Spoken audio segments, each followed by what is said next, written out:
Welcome to Sunshine Cathedral's Queer God Squad. It's Thursday, September 5th, 2024. I am Reverend Dr. Darrell Watkins, the senior minister here at Sunshine Cathedral. I am Reverend Dr. Robert Griffin, the executive minister. Faith and religion can be complicated for the LGBTQ+ community. Surveys show that evangelical faith is the justification for the greatest attacks on the LGBTQ+ community.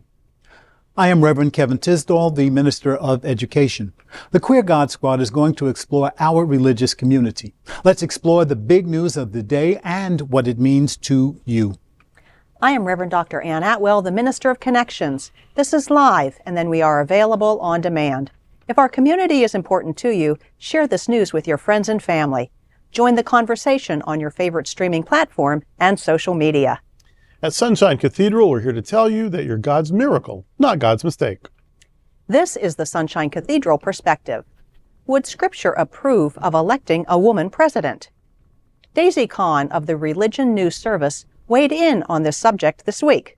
Kahn writes, and I quote, "The world is watching as Americans once again face the choice of electing our first female president, joining over 24 nations already led by women," end quote.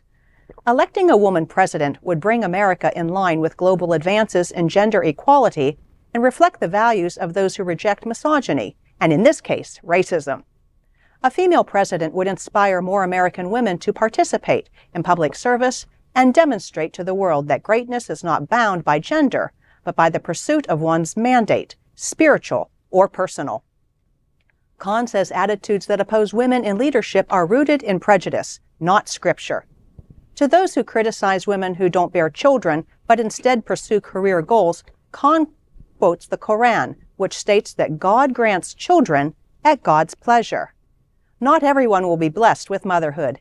And in any case, people have been balancing career and family for a long time. Kahn points out that in the last half-century, 15 Muslim countries have had female heads of state. She also tells us that the Quran describes a female political leader as an archetype of a leader. She points out that Jesus, in Matthew chapter 12, verse 42, gives a nod to the Queen of Sheba for recognizing Solomon's wisdom. Kahn encourages us to choose leaders based on ability, and she believes the scriptures of various traditions would agree. So does the Queer God Squad. Yes, absolutely. We absolutely agree. I got to be honest, I don't know a whole lot about the Quran. We studied a bit in seminary, but not a significant amount. I, of course, do know the Hebrew Bible and the Christian Testament a bit. And sometimes, you got to wonder if that's maybe the best guide. I'm not really sure. But one thing that I do know about my Bible specifically is hope. Mm-hmm. There's always hope. There's always people looking for hope. When I consider the qualifications for somebody running for president, it would be, do they know the people? Mm-hmm. Do they know the law? Do they have the ability to do this kind of thing? What kind of leader are they? We know that actions speak far louder than words do. People can say things, and is that truly going to happen? Exactly. If someone can meet the qualifications to be president, then absolutely I will take a long, hard look at them. But gender is not something that I will consider. Yeah. No. Not at all. Yeah, I've always said that about marriage too. There's a list of things that I consider to be sacred in a commitment, and what the genders are of the people making the commitment is not on the list. Not my business. I don't care. I don't care anything about that. And the same with, I want a good president. I don't care if they stand or sit to pee. I just want a good president. I don't care, I just want a good president. Now, as far as what the Bible's, honestly, and here's the truth, I don't care. Yeah. I don't look at the Bible to tell me what to do or to justify who I am or how I live. I just don't need the Bible for that. I have community standards. I have family that instilled values. I have my own thoughts and opinions and experiences and hopes. I've got a lot of things to help me make good decisions and live my best life and become the highest version of myself. The Bible may play some part in that, but it is not the final authority. It doesn't have veto power. That's just not how I use the Bible. Right. It's not what the Bible's not an idol for me. I don't worship the Bible. I enjoy it. I love it. I wrestle with it. I play with it. But I don't turn to it to make my decisions for me. My decisions are mine, and I'm responsible for them. But if I did want to just see, well, what do people of faith from my tradition, what have they done over the centuries? If that was interesting to me, then I would immediately find Deborah, the Judge Deborah. I would find Judith, the warrior hero. I would find Miriam, Aaron and Moses' sister, who was part of leading the Exodus. I would see Mary Magdalene, the apostle to the apostles. I would see Mary of Nazareth, the mother of Jesus, leading the Jerusalem community after Jesus' execution, there in the upper room, basically pastoring that church for a while. These are the things I would see. I would see Lydia leading a community in the Greco-Roman world. I would see women leaders throughout. I would see Queen Esther being an influence over the entire Persian Empire.